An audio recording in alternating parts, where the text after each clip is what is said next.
Doncs l'Àfrica del Nord, en aquest moment, és com una olla que pot explotar d'un moment a un altre, amb les conseqüències que coneixem. Si no cuidem i si no sabem com maniobrar, l'Àfrica del Nord és l'altra riba del mateix espai i del mateix llac.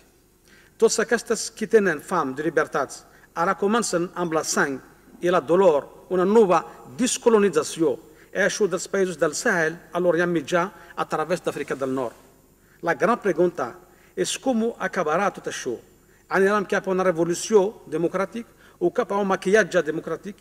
Els interessos són immensos. Hem promogut que les diverses organitzacions de les 3 federacions al mes de febrer també manifestéssim a través d'un minut de silenci davant de les seves seus el suport amb els pobles àrabs. Una situació que és realment positiva en el sentit de veure com la societat civil de diversos d'aquests països ja, i esperem que d'altres, aconsegueixen millores i autèntiques en la seva democràcia perquè pugui canviar aquesta situació de desigualtat i d'injustícia. El consens de Barcelona sorgeix de 2 processos ancorats des de fa uns quants anys. Un, en la reflexió sobre els límits de l'ambició del Fòrum Social Mundial. L'altre, de la crisi que prenem percepció d'ella el 2007-2008.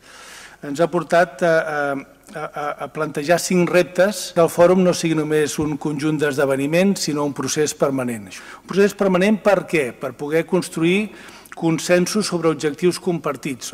És com concertar accions comunes, compartides, que respectant la pluralitat de totes aquestes campanyes, alhora cada any se'n pugui triar alguna. Com sortir a una població que no és només la població militant i organitzada i com poder arribar a una població més àmplia, com va ser el dia contra la guerra, el 2003, en què 100 milions de persones vam sortir al carrer.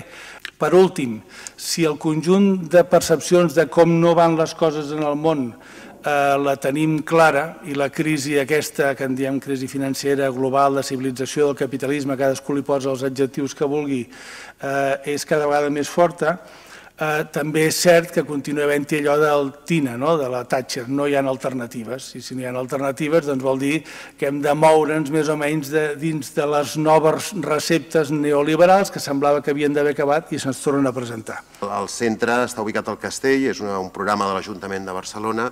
Llavors, bàsicament, el que pretén és estructurar-se al llarg de 3 o 4 grans eixos.